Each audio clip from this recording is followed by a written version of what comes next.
tak na luzie będziemy gadać. Poczekamy, jeszcze ktoś tu dołączy. Ogólnie na start to wrzucę wam tylko tutaj bitka. Chcę, żebyście rzucili sobie okiem na wykresy. No, na bitku w sumie nic ciekawego. Ja bym się spodziewał tutaj, jeśli chodzi o jego cenę, to tych spadków. Gdzieś tam właśnie ostatnio jest taka fama, że mogą być spadki. Zobaczymy do ilu. Tak jak mówiłem, ja gdzieś naprawdę bym czekał, żeby ten Bitcoin odklepał $15,000. Jednak zdziwiłbym się, jakby zszedł tak nisko, aczkolwiek różne rzeczy mogą się tutaj wydarzyć. Póki co no, trzymamy się tutaj właśnie w tym przedziale, powiedzmy między 29 a 30 tysięcy, chociaż zeszliśmy tu nawet poniżej tych 29 900. Zobaczymy. Masz może, Marek, MMD na tym dodane, czy nie masz? Co mówisz? MMD masz może dodane? Nie mogę dodać, czekaj, wskaźniki. Wiesz co, na tym... Ta MK na D1 fajnie go trzymie na razie bitka, nie? Jakby przeszło w dół, to w tym momencie można by się było spodziewać jakichś spadków, ale na razie się trzymie na D1, nie? Tam. Tak, no jest spoko, czekaj, bo tu mam... Ja na 4-godzinnym MMD patrzyłem, kurczę, dzisiaj to tak wyglądało, kurczę, 26800 tak w takim szybkim zakresie do zaliczenia jest, nie?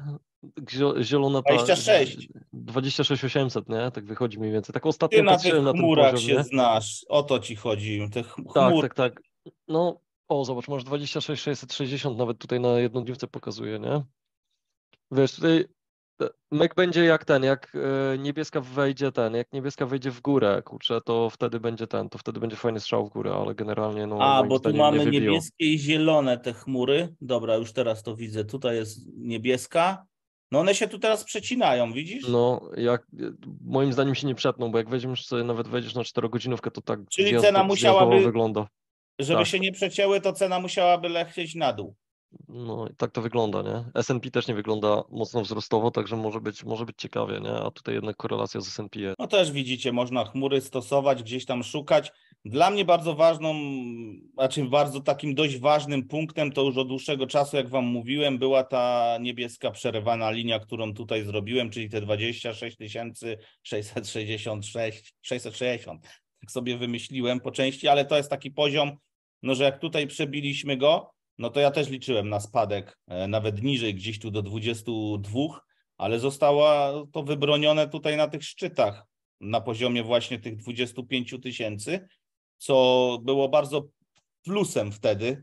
No i oczywiście nie odbiliśmy się tutaj od tej, powiedzmy, linii trendu i wybiliśmy to i poszliśmy do góry. No teraz znów tu trzeba było coś ciekawego narysować. Ether, tak jak widzicie, to się gdzieś tutaj porusza. Nie ma źle. Powiem wam, że mimo tego, że mamy wakacje, że jest nuda, to i tak z mojej perspektywy te coiny trzymią się dobrze. Oczywiście na niektórych są tam spadki, są korekty. Ja to traktuję jako ewentualny dokup, jeśli będę coś w ogóle dokupować, bo tak jak mówię, ja się zapakowałem w te pierwsze paczki i czekam. Musiałyby być naprawdę gwałtowne spadki, żebym zaczął skupować jakoś na szybko. Na razie jestem spokojny, też patrzę, jak to się w czasie rozkłada. Mam to gdzieś tam sobie wrzucone. Tutaj widzicie, niektóre faktycznie gdzieś tam drżą dno, więc można sobie na spokojnie ewentualnie to dobierać.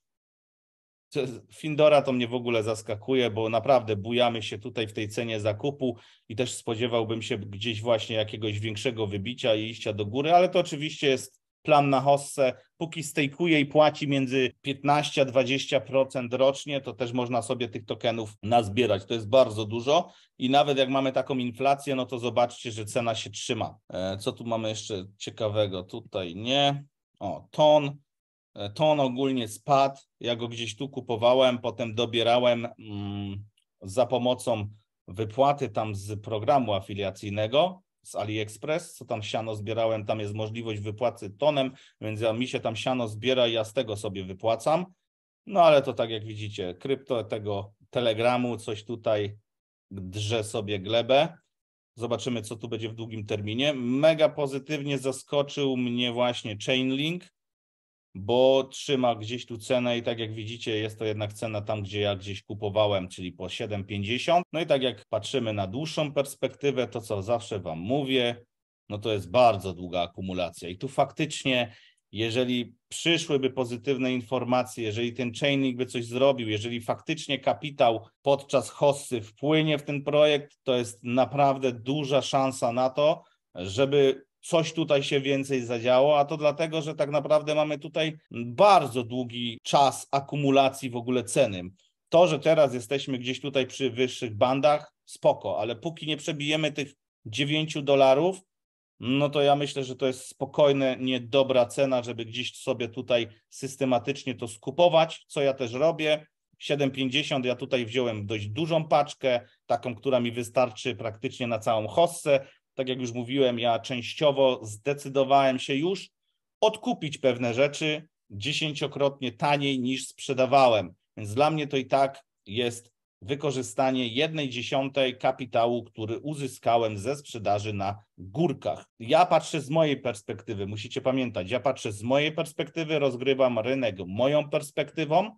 Wy, jeżeli budujecie portfel, to powinniście się skupić może na trochę mniejszej ilości w ogóle tokenów, ale na zbudowaniu jakichś sensownych pozycji.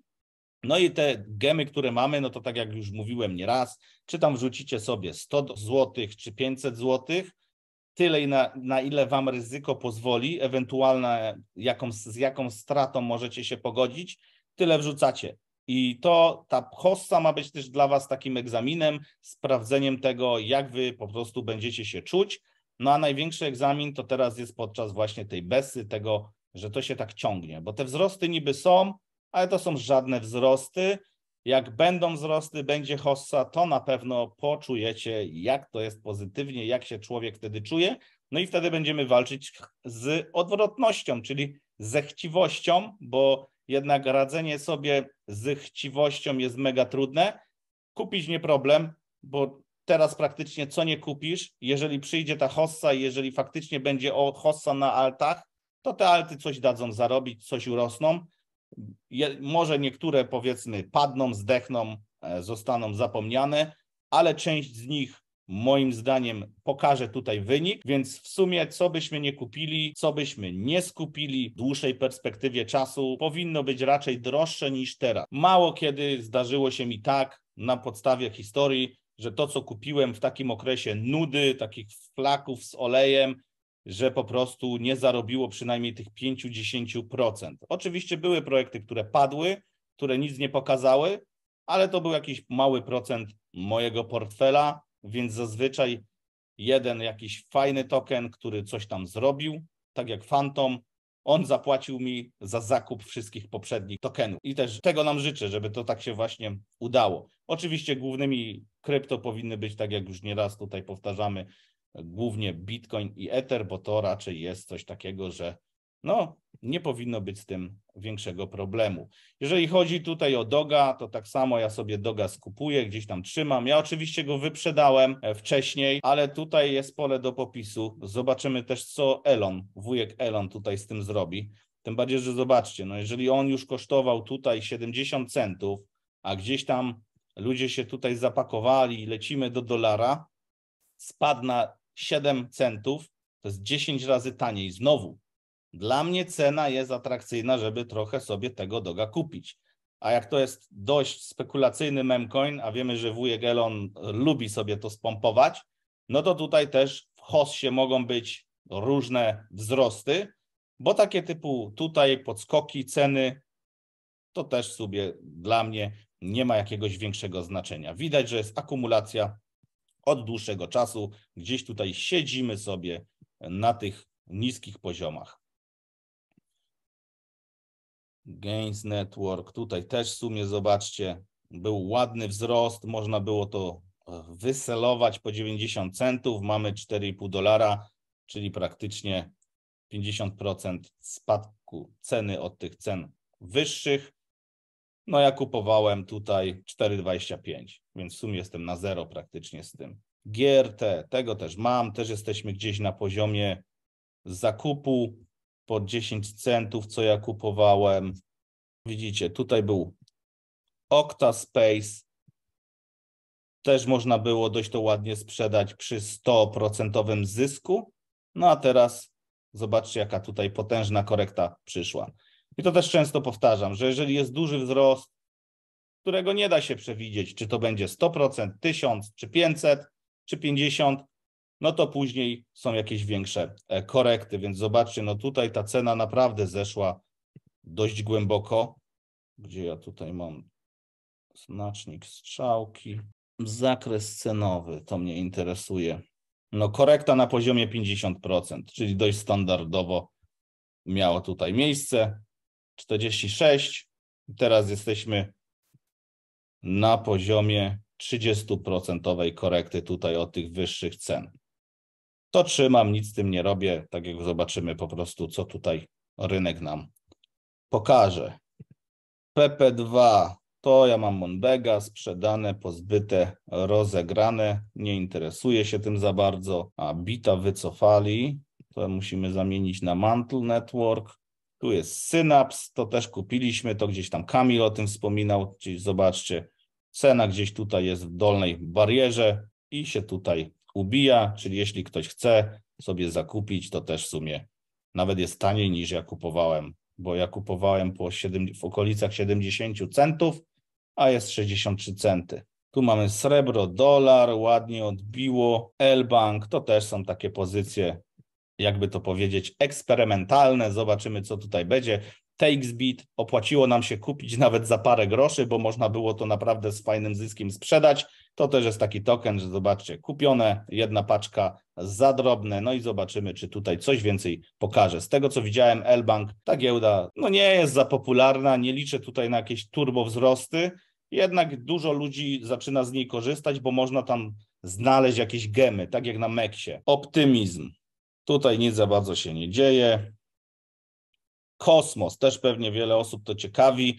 No, ja dalej czekałem na ten spadek, zobaczcie, $5,5. Kiedyś wcześniej się na niego doczekałem, bo tutaj ta cena gdzieś to właśnie w czerwcu 2022 dotknęło.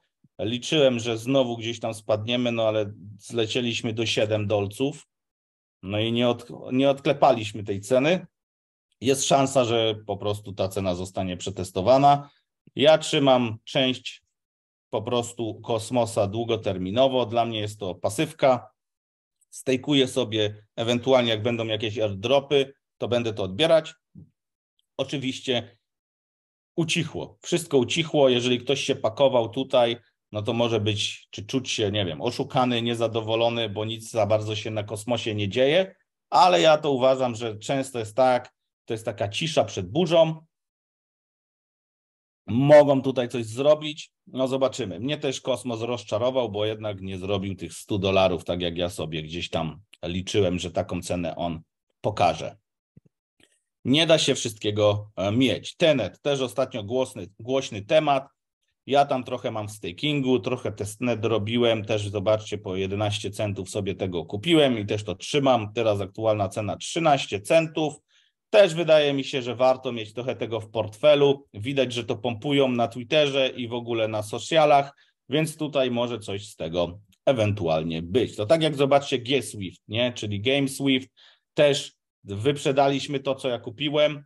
Ja jestem w sumie na zero. Część tokenów zostawiłem, żeby sprzedawać na wyższych poziomach. Wrzucili tam staking, no i cena bardzo szybko do góry skoczyła. Też na to rzucimy zaraz okiem. Tutaj Binance buja nam się w dolnej barierze ceny, czyli gdzieś w okolicach $240–250.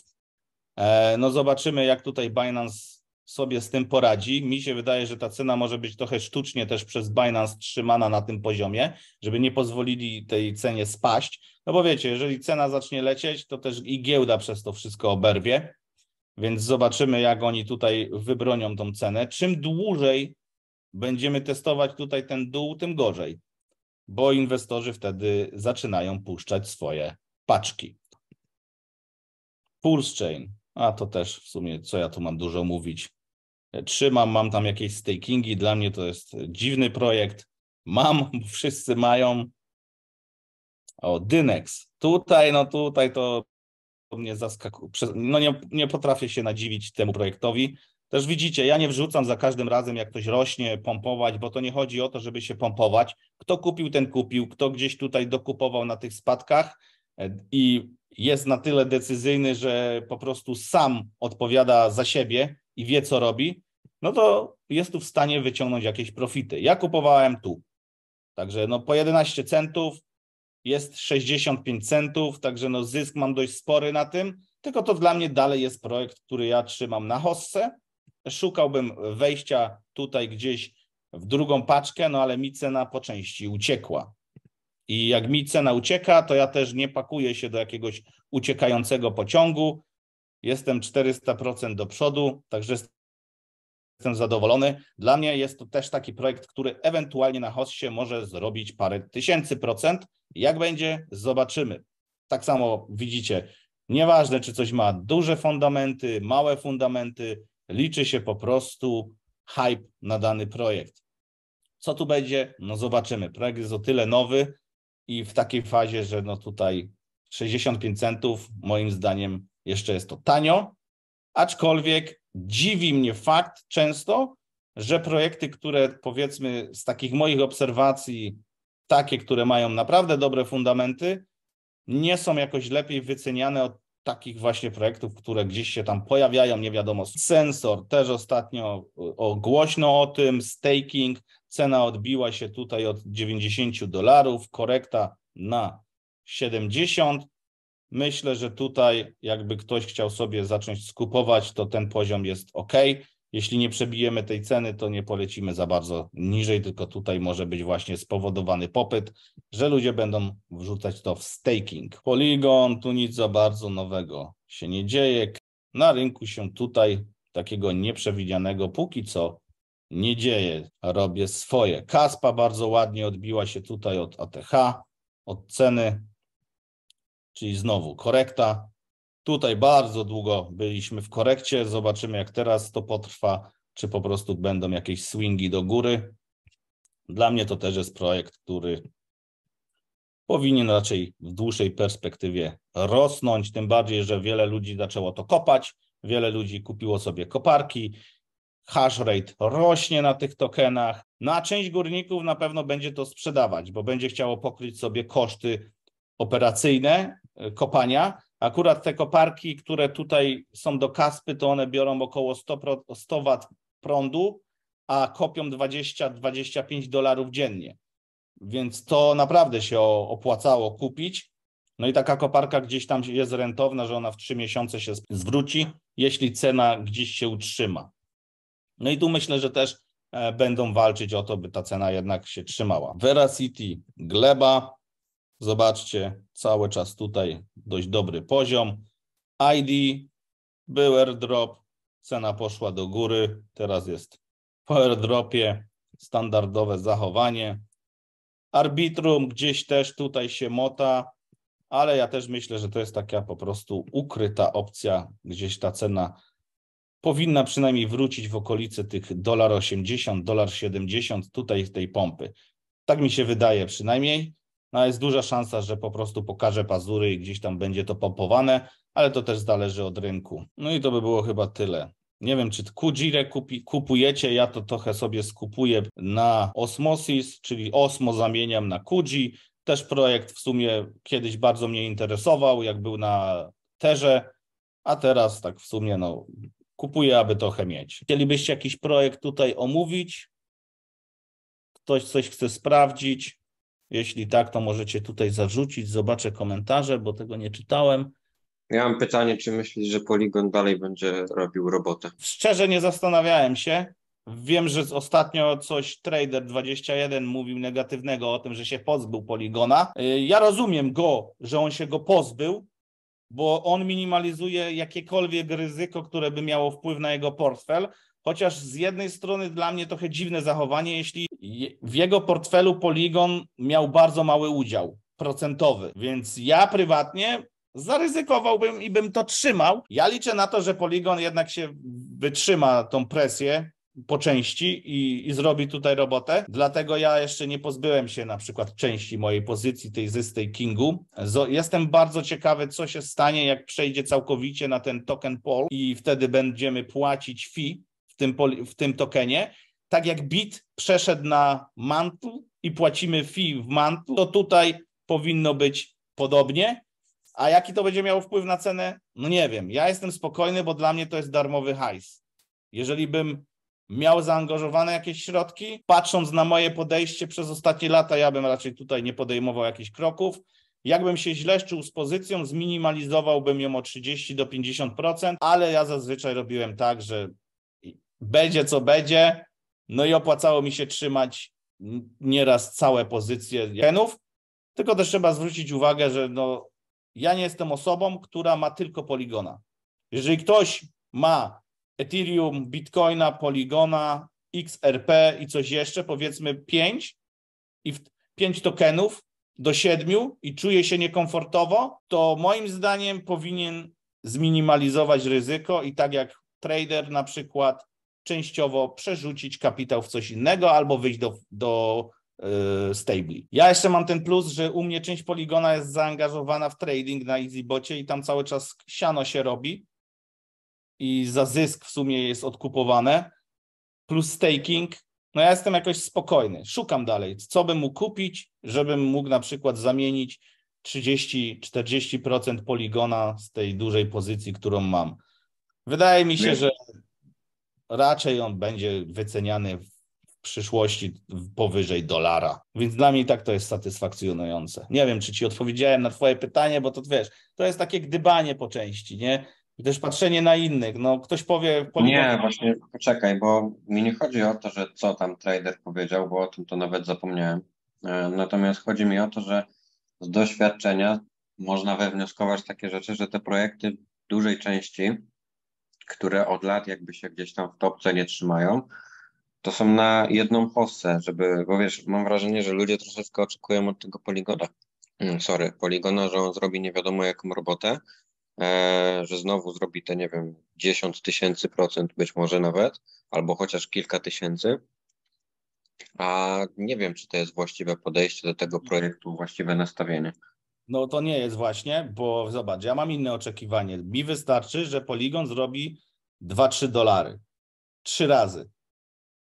Ja nie wiem, jakie oczekiwania mają inne osoby w stosunku do tego projektu, plus ja biorę ryzyko, że ten Polygon może tyle nie zrobić i jak tu Kubala napisał, że mogą być jakieś zawirowania i mogą być duże korekty. Dla mnie moja pozycja w Polygonie jest zyskiem. Czy ja go sprzedam po 10 centów, po $1, po 50 centów, nieistotne. Dla mnie jest to maszynka do siana, póki on płaci za staking, ja z tego korzystam. Jestem mega ciekawy, co będzie, jak będzie pol. To, co powiedziałeś ty, Kuba, że ludzie oczekują od Polygona tego, że zrobi kolejne 1000%, to mogą się przejechać na tych oczekiwaniach, bo zazwyczaj takie wyniki robią nowe projekty, które my też po części mamy w portfelach. I ja bym od tamtych projektów oczekiwał dużych procentów, dużych wyników, ale tutaj nie ma żadnej pewności. Ja traktuję Polygona z mojej perspektywy już jako coś, gdzie ja się czuję w miarę bezpiecznie z moim kapitałem i na pewno wolę trzymać Polygonę niż Shibę. Albo Polygona niż na przykład wszystko bym miał trzymać w Dodge'u. Aczkolwiek Dodge może zaskoczyć. Ja i tak mam ten portfel podzielony. I tak czuję się trochę niekomfortowo, mimo że to jest Moonbeck i tak jak mówię, mam to za free, że mam tyle Polygona, bo to tak samo ja czytam. I czym bardziej się skupiam na tym Polygonie, tym więcej do mnie dociera informacji, że kurczę, może by było dobrym rozwiązaniem sprzedanie części tej pozycji. Tylko to jest znowu, bombardują mnie informacje z zewnątrz, a nie mój taki typowy research, bo ja dziś mówię, podchodzę lekką ręką do tej pozycji. Jeżeli to już bardziej się interesuje, co się dzieje na Arbitrum, co się dzieje na Kaspie, żebym znalazł powód, by chcieć to trzymać. Polygon mi już zrobił robotę, on już swoje mi zapłacił akurat. I ja na miejscu osób, które szukają fajerwerków, szukałbym czegoś nowego, coś, co może rozwinąć skrzydła w hossie, a nie coś, co już tak jak Kuba powiedziałeś, że większość projektów jest tylko i wyłącznie, jakby to nazwać, gwiazdą jednej hossy, czy tam dwóch i koniec. To, co Polygon zrobił, wydaje mi się, że to już jest to, co on pokazał i tak dało dużo, aczkolwiek wiele osób nie złapało się na tą pompę, bo gdzieś, wiecie, no to nie każdy złapie się na pompę. Tak samo dla niektórych Luna zrobiła robotę, mimo że to ten projekt upadł. Polygon nie upadł, ale podupadł. Dlatego wiele osób się boi, powiedzmy, trzymać ten projekt i minimalizuje gdzieś tam swoją pozycję. Ja się nie boję prywatnie trzymać tego projektu, mi i tak płaci. Ja mam z tego ja mam z tego pasywny dochód. Mimo że tak jak mówię, pozycja jest spora i chciałbym rozłożyć to gdzieś indziej, ale nie znalazłem czegoś, z czym czułbym się bardziej komfortowo niż z samym Polygonem, że go trzymam. To już wolę wziąć to ryzyko i niech ten Polygon, teraz nie wiem ile on tam kosztuje, zaraz zobaczymy. Matic USDT. 70 centów. No to dlaczego miałbym sprzedawać Matica po 70 centów, jak ja wyjąłem wkład przy 3 centach? Mówię, ja się nie boję tego trzymać. Mi to może spaść nawet do 50 centów, 30 centów. Jak spadłby poniżej 30 centów, pewnie bym się zastanawiał, kurczę, może faktycznie dzieje się coś tutaj złego. Więc ja biorę tutaj ryzyko utraty 50% wartości mojego portfolio, które mam, ale to znów mówię, to znów jestem ja.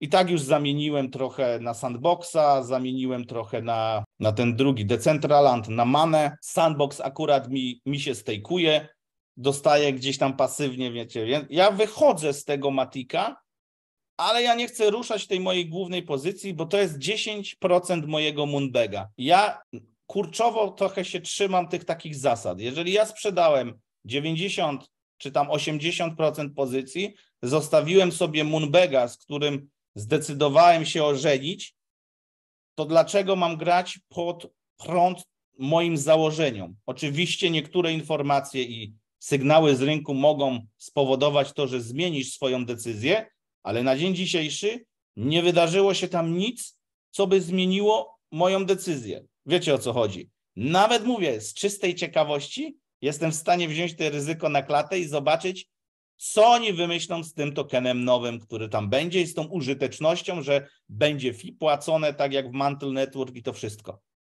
To mnie ciekawi.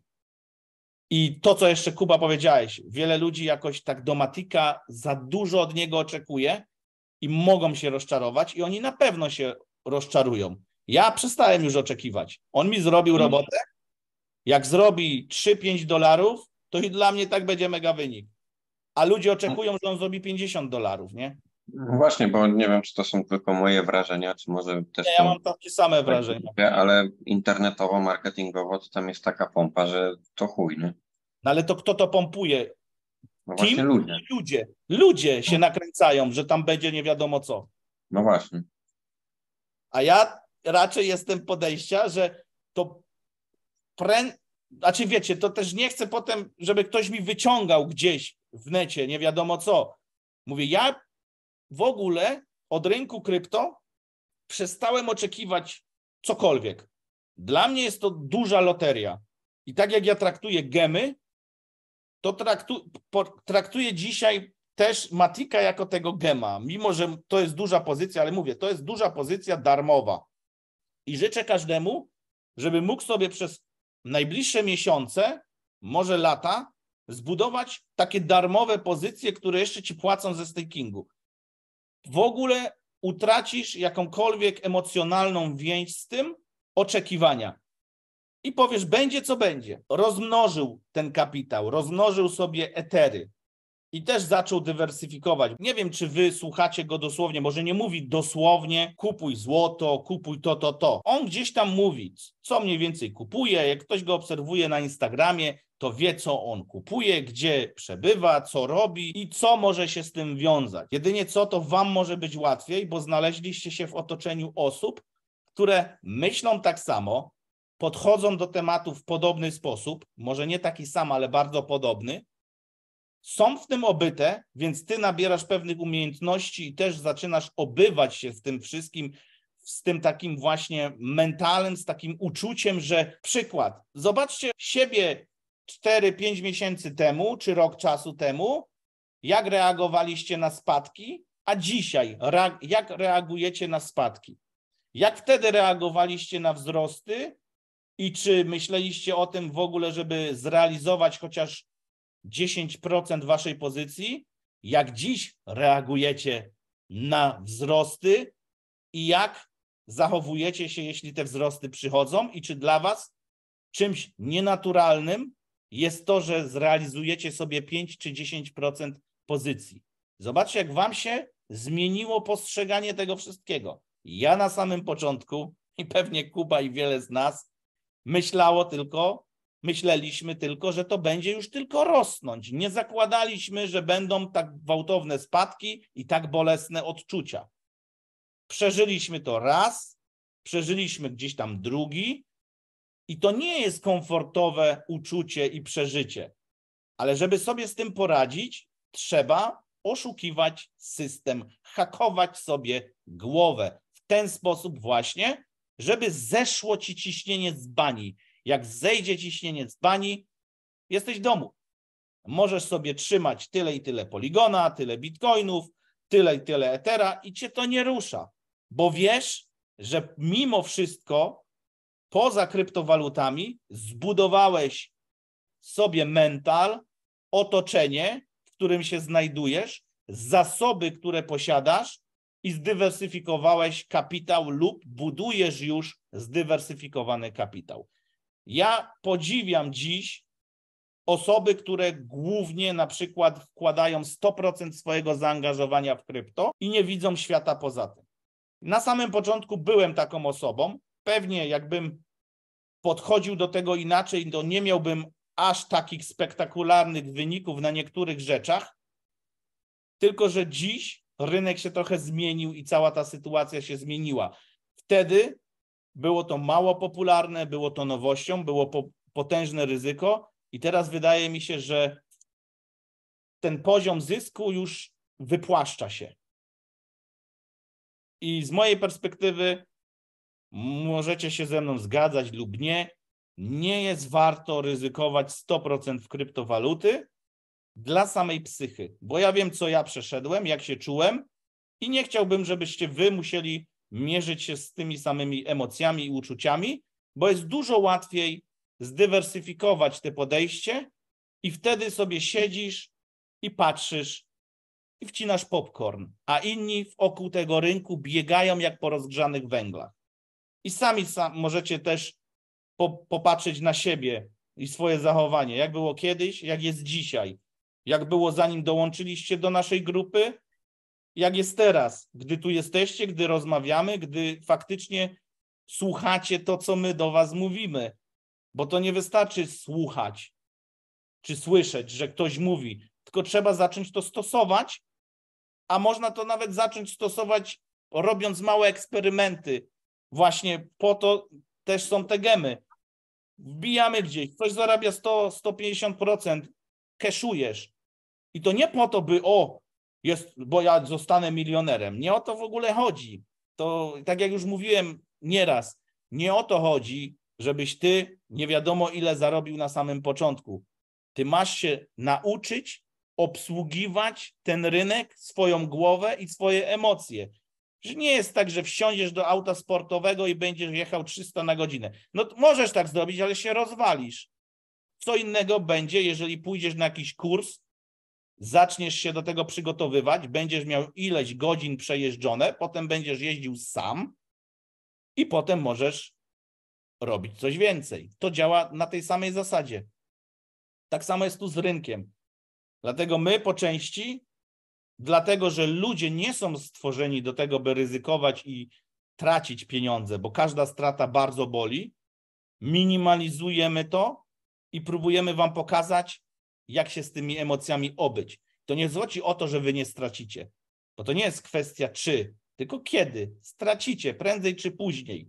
Będziecie mieli niezyskownego trade'a, ktoś was okradnie, dacie się oszukać, ktoś do was zadzwoni, wpiszecie gdzieś jakiegoś seeda.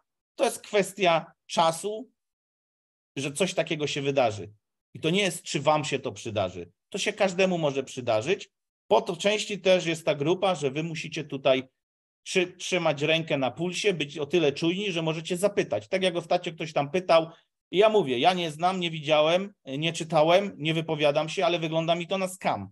Bo ja zawsze jak gdzieś widzę coś podobnego i mi śmierdzi, traktuję to z góry jako scam. Dopiero jak sprawdzać zaczynam i zgłębiać temat i jestem w stanie upewnić się, że coś tym scamem nie jest, wtedy łączę mój portfel. Ale nigdy odwrotnie.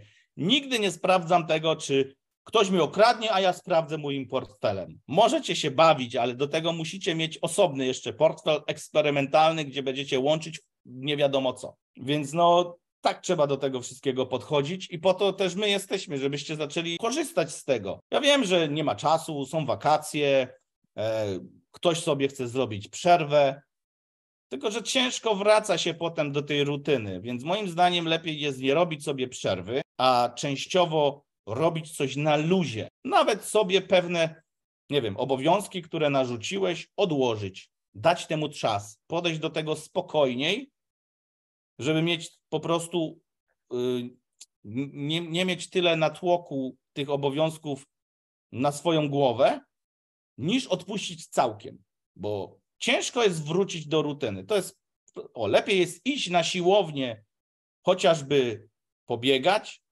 niż całkowicie z niej zrezygnować, bo później jest ciężko tam wrócić. Tak samo jest z wszystkim, z rynkiem krypto.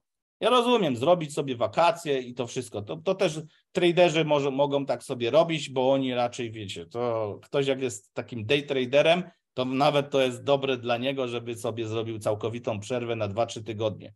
Tylko że to też jest krótka przerwa, 2-3 tygodnie i oni szybko wracają. Traderzy też łapią się na tym, że jak on nie puści dziennie trade'a, jak dziennie czegoś nie kupi, dziennie czegoś nie zatraduje, to się źle z tym czuje. To już jest uzależnienie. Nie da się inaczej tego nazwać.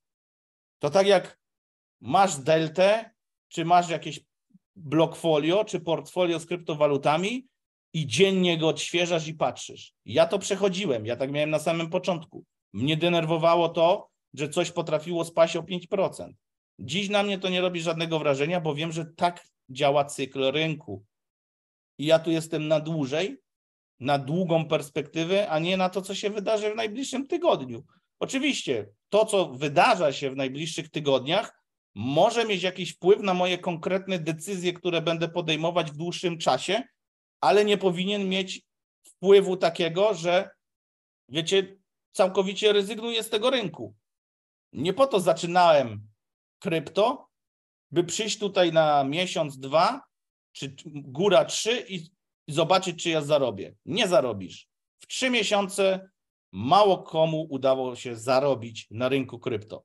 Chyba że wszedł w dobrym momencie, jest świeżakiem, czyli nie ma jakiegoś tam bagażu doświadczenia, potrafi opanować chciwość, coś mu urosło 100-200%, wyjął, zarobił.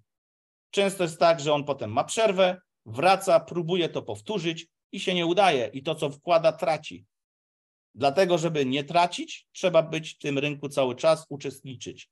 Możesz stać z boku, bo nie podejmowanie żadnych ruchów, nie kupowanie tokenów, brak pozycji, tak jak mówią traderzy, też jest pozycją, ale musisz być troszkę chociaż na bieżąco. No jeśli posiadasz chociażby bitcoiny na hodl, czy na długi termin, to i tak jesteś w pozycji. Pytanie, jak ty się z tym czujesz? Bo dla mnie aktualnie jest okres, mimo wszystko, akumulacji. I zobaczymy, czy jak będzie halving, czy jak będą te wszystkie wydarzenia, co pokaże rynek. I mi to nic nie zmieni, bo ja nie uzależniam swojego życia od tego, że ja muszę tutaj na rynku zarabiać.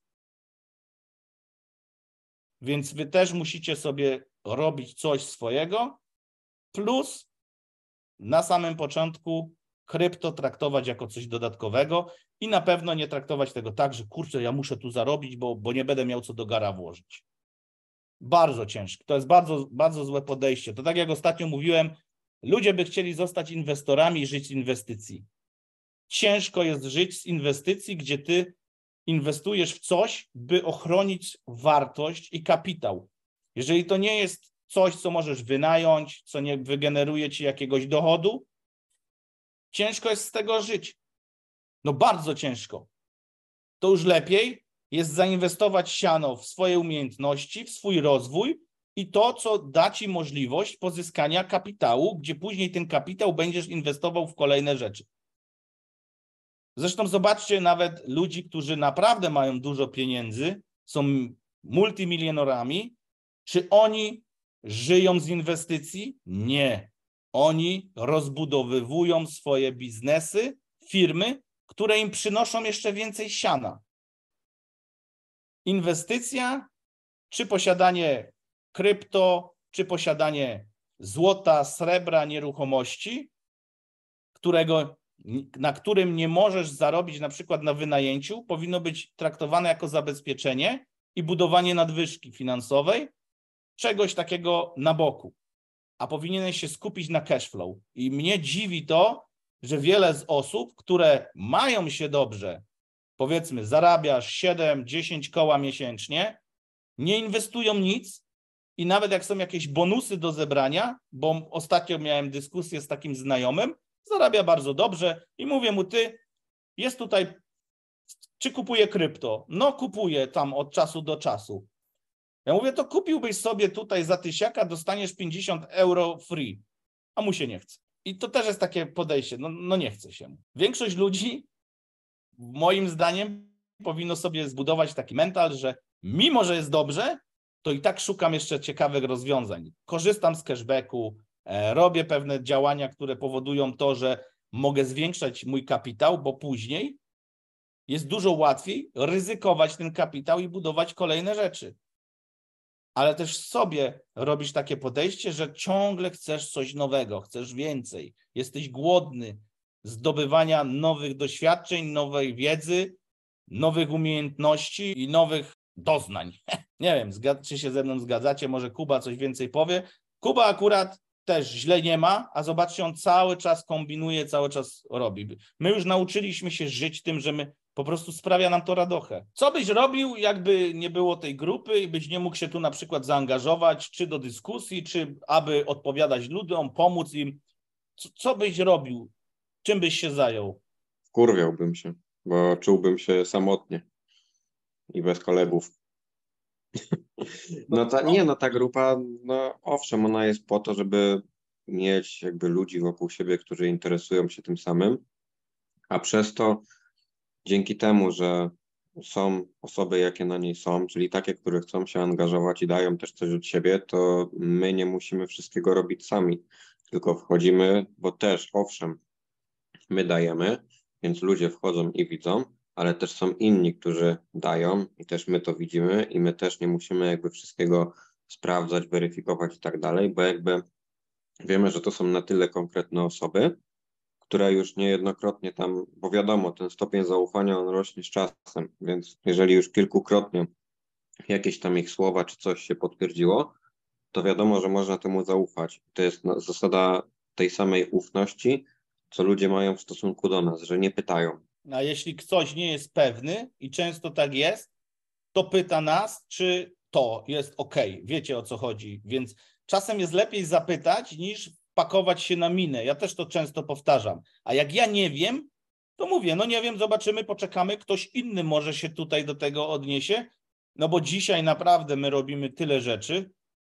Grupa jest tak zbudowanym mechanizmem, tak skomplikowanym dzisiaj i wielotematycznym, że ciężko jest wiedzieć wszystko i być na bieżąco z wszystkim. Dlatego, tak jak powiedział Kuba, fajnie jest mieć osoby, które są ukierunkowane, wyspecjalizowane w którejś dziedzinie i opierać na przykład swoją wiedzę o ich wiedzę, gdzie czym częściej te osoby udowodnią to, że dzięki swojej wiedzy są w stanie pomóc nam rozwiązać jakiś problem, czy nawet podpowiedzieć coś, co się sprawdza, to te zaufanie rośnie i wtedy jest luźniej się tutaj poruszać w tej całej grupie.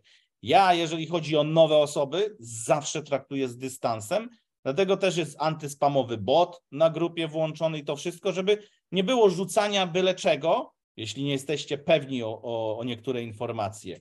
No, to też czas wam pokaże, że no w grupie jednak no te zaufanie jest ważne i to tak naprawdę nie po miesiącu, nie po 2, ale gdzieś po roku, 2, 3, 5. Tak to wygląda. I ja nie wiem jak wy, ale ja jestem tutaj, tak jak powiedziałem, że chciałbym zbudować fajną grupę i cieszyć się tym takim procesem dochodzenia ludzi do pewnych wyników, a nie samym tym, że my jako grupa mamy wynik. Bo my mamy wynik z 2016 roku, 2017 i rok po roku mamy zawsze jakiś wynik i zazwyczaj był to wynik mega pozytywny.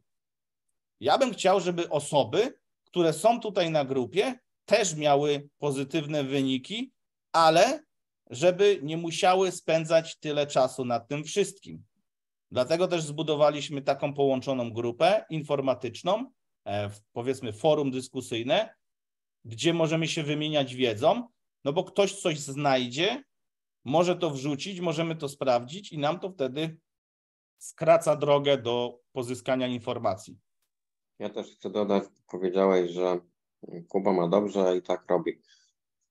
Gdyby nie ta grupa, czy jakieś wcześniejsze grupy, to bym nie miał. Z tego względu, że pewnie w dłuższej perspektywie raz, że samemu być może w końcu by mi się za którymś razem odechciało. Kolejna rzecz jest taka, że jeżeli nie miałbym z kim wymienić swoich poglądów, swojej wiedzy, skonsultować tego z czymś, czy dobrze myślę, czy mi się wydaje, to prędzej czy później byłbym w takim punkcie, w którym nie wiedziałbym, co jest dobre, a co złe, musiałbym testować, ale znając życie, możliwe, że bym nie testował. Plus jeszcze do tego dochodzą rzeczy, że raczej sam bym nie trafiał na takie rzeczy, na które my trafiamy jako grupa, czy też nie miałbym, nie wiem, w jakiś sposób podzielonego portfela, nie miałbym może srebra, nie miałbym whisky, Lego, bo nawet by mi to do głowy nie przyszło i nawet bym nie wiedział, od której strony się za to zabrać. Jasne, można powiedzieć, że no pewnie byś się nauczył z czasem i tak dalej, tylko pytanie, czy rzeczywiście będąc samemu doszedłbym do takiego miejsca, gdzie mógłbym powiedzieć, żebym się tego nauczył z czasem. Tym bardziej, że pewne rzeczy, jak na przykład whisky, to nie są rzeczy na zasadzie, że ja się znam, czy ktoś się zna, znaczy inaczej, ktoś z grupy się zna, tylko to są bardzo często rzeczy, które dostajemy jeszcze z zewnątrz i wtedy dopiero mamy takie potwierdzenie i zaufanie do danej osoby, która stricte tym się zajmuje, że to jest od niej i to ma być dobre. Znaczy ma być dobre, to jest dobre. No to ja mam dokładnie te same spostrzeżenia, jakby nie grupa i to, że buduje częściowo grupy i chęć tego, że mimo ryzyka dużego, no bo jednak my wyrażając swoje zdanie, nawet nie my, każda osoba, która wyraża swoje zdanie, uzewnętrznia je, bierze na barki ryzyko hejtu, oceniania i nie wiadomo czego. Nie wiem, czy wyście się spotkali. Ze mnie się śmiali, że ja w ogóle zainteresowałem się kryptowalutami. Ze mnie się śmiali, że ja pojechałem za granicę. Ze mnie się śmiali, że ja pracuję w fabryce soków. Ze mnie się śmiali, że ja kupiłem taki, nie inny samochód. Oczywiście nie wszyscy, ale zawsze znajdzie się jakieś grono wyśmiewaczy, osób krytykujących. Dziś po mnie to wszystko spływa, tylko dlatego, że podczas tej całej drogi, tego co przeszliśmy, oczywiście też tutaj razem z ekipą, widzimy, że to, co zrobiliśmy, jest dobre, mimo iż po drodze były potknięcia, były rzeczy, które się nie sprawdziły, były rzeczy, gdzie nas oszukano, gdzie straciliśmy pieniądze. Finalnie rachunek jest na plus albo przynajmniej na zero. I w ogóle dobrym knifem jest to, że jeśli gdzieś zaczynasz coś robić i wychodzisz na zero, to i tak jest dobrze, bo większość biznesów, które ludzie otwierają, przez pierwsze lata generują tylko koszty i jest człowiek na minus i te osoby, mało wam osób to powie, ale większość osób, które mają biznesy, które nie są od samego początku rentowne, a tak mało kiedy się zdarza, żyją z kredytu obrotowego. Im się wydaje, że oni zarabiają i są w stanie zarabiać i żyć z tych pieniędzy. Jakby wszystko policzyli, wszystkie koszty, wszystkie wydatki, koszty pracowników, koszty prowadzenia biznesu, odjęliby od tego kredyt, to nie wyjdzie nawet na zero. I to jest takie też błędne koło. Jeżeli masz budżet domowy, masz gospodarstwo domowe i budżet ci się spina, nie żyjesz ponad stan, stać cię na opłacenie kredytu, na opłacenie szkoły dzieciom, na wyżywienie rodziny, na spięcie tego budżetu i masz jeszcze na wakacje, to i tak jesteś w zajebistym położeniu, bo często wiele przedsiębiorców żyje pod kreską i etat jest wygodny. Pracowanie u kogoś na etat jest mega wygodne, jednak daje pewne ograniczenia. Powiedzmy, że mając swoją firmę, czy prowadząc działalność gospodarczą, to w dużej mierze jest to po części jeszcze gorzej niż etat, bo tyrasz jako szef, plus jeszcze musisz na siebie zarobić. Co innego jest prowadzenie jakiejś dużej firmy, gdzie ludzie pracują i ty po prostu jesteś nie wiem, kierownikiem, czy coś w tym stylu. Chociaż tu też ciężko jest to spiąć. No i zresztą tu też mieliśmy kwadrant przepływu pieniądza, też możecie sobie zobaczyć nasz live i tam jest podział.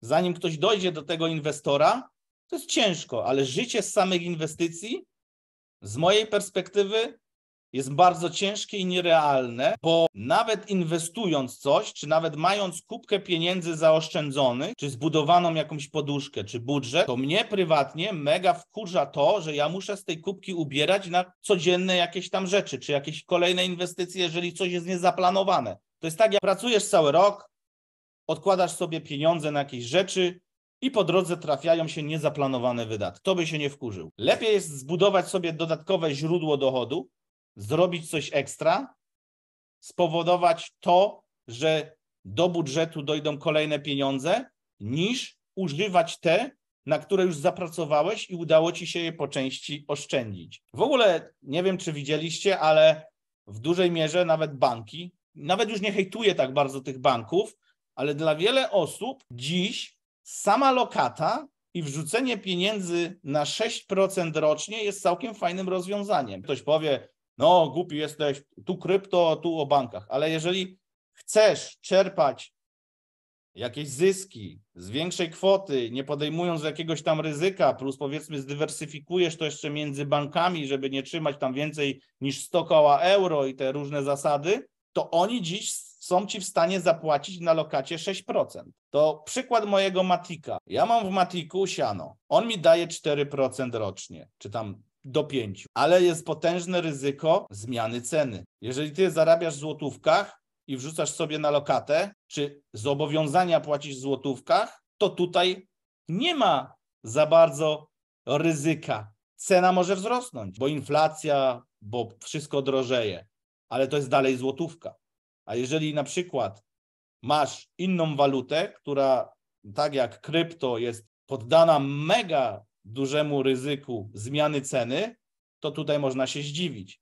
Więc wiecie, też mnie niektórzy pytają, co byś zrobił, jakbyś miał, nie wiem, 100 czy 200 tysięcy złotych. Ja niektórym osobom odpowiadam, ja bym to co wrzucił na lokatę i nauczył się najpierw tam, czym jest oszczędzenie pieniędzy, czym jest zrobienie sobie jakiegoś budżetu i dopiero ewentualnie z nadwyżek, z bieżącego budżetu, z bieżących zarobków zaczął ryzykować, inwestować i budować kolejne rzeczy. Dla niektórych osób oszczędności i to, co gdzieś tam mają, powinno być świętością i te osoby też tego nie rozumieją, bo one mają na przykład 50-100 tysięcy złotych, oszczędności to jest wszystko, co mają i chcą to zacząć inwestować, czy najlepiej gdzieś rzucić, żeby to pomnożyć. Przecież to się skończy tragicznie. W większości wypadków. Wielu osobom się uda, ale w większości wypadków wrzucenie wszystkich oszczędności w inwestycje bez posiadania doświadczenia, mentalu i obycia z tym rynkiem, który jest mega spekulacyjny, czy to są akcje, czy to nawet jest złoto, srebro, forex, cokolwiek, gdzie byś nie wrzucił, będziesz się czuł z tym mega źle. A to dlaczego? A to dlatego, że osoby, które mają zbudowane takie oszczędności, nie są przedsiębiorcami, a zbudowali to na przykład w oparciu o swoje dochody, które pochodzą z etatu, są mega mocno przywiązane emocjonalnie do tych pieniędzy i nie są w stanie inwestować tych pieniędzy. Takie jest moje zdanie. Ale widzę, że wy chyba śpicie, bo kamera... No ja ci powiem, Marek, nie, no ja się tak przysłuchuję, ale nie chcę ci przerywać w ogóle, nie, bo powiem, takie dosyć fajne case'y są tam u ciebie na tym live dzisiaj I na przykład jeżeli chodzi o na przykład o ta grupa, na przykład, które ty masz, nie, to czego ja się nauczył z poprzednich hossy do teraz, nie,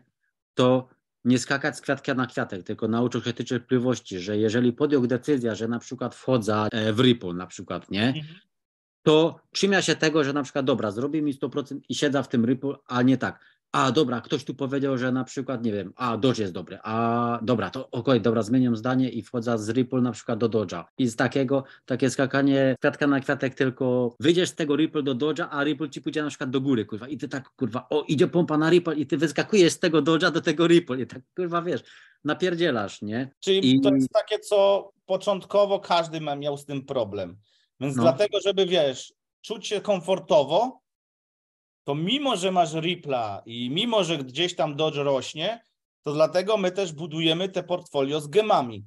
Tak. Bo jeżeli wrzucisz już 100 zł, czy tam 500 zł, czy $100, czy $50 w taki token, to będziesz miał poczucie tego, a kurde, urosło, mogłem kupić tego więcej, ale spowoduje to też takie uczucie u ciebie, że pozwoli ci to wytrwać w tej twojej pierwszej fundamentalnie podjętej decyzji, to, że na przykład chcesz trzymać Ripple'a, bo mimo wszystko dzięki temu, że gdzieś tam zobaczyłeś, jak robią inni, że budują jeszcze portfel w oparciu o inne rzeczy, za drobne, za małe siano, to nie będziesz skakać.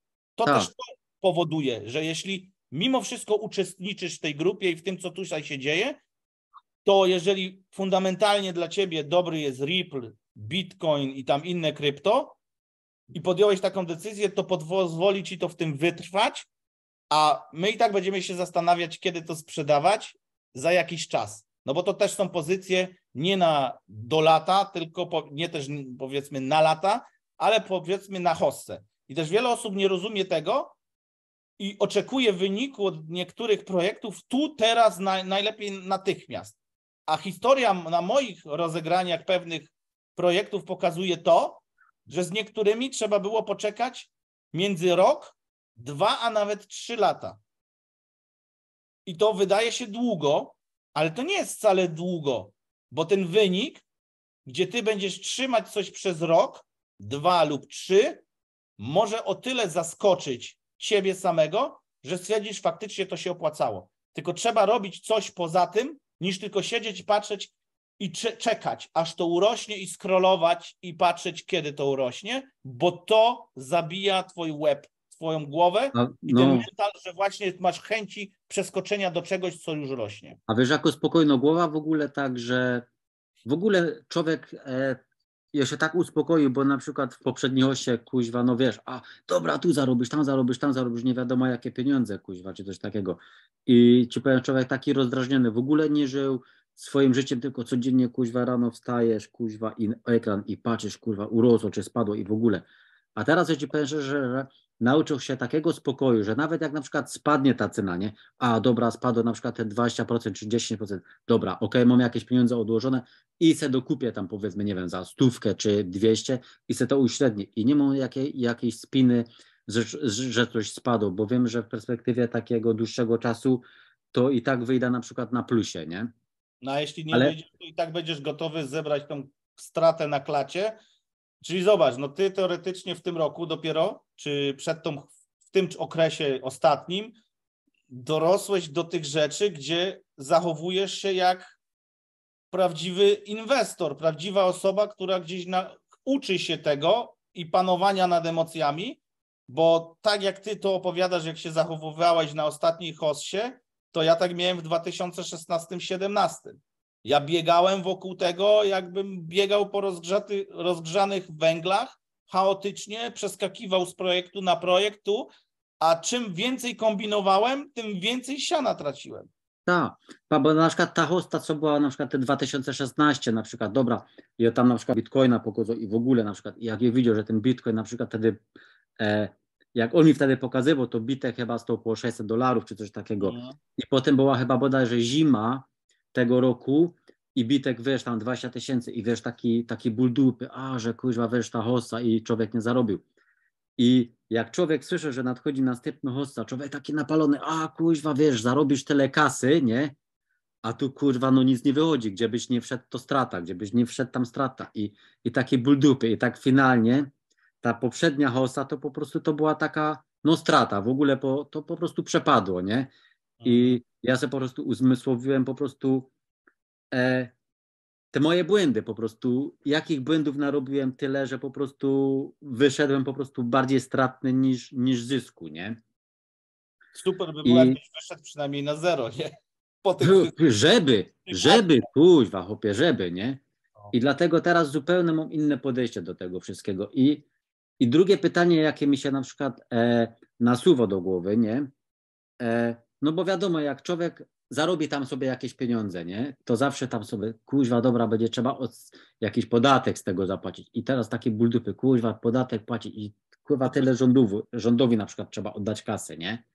Gdzie na przykład można gdzieś wejść dalej, później na przykład jak już zarobisz na krypto, żeby aż tyle nie oddawać, gdzie by można było te pieniądze na przykład włożyć z tego krypto, gdzie się zarobi, z tego krypto, jak się zarobi, dalej na przykład, nie? Żeby po prostu te pieniądze pracowały dalej na siebie, ale żeby nie były w krypto, nie? Ja ci powiem inaczej. Jeżeli zarobisz na krypto 1000% i z 1000% masz oddać 20%, czy jest to dużo?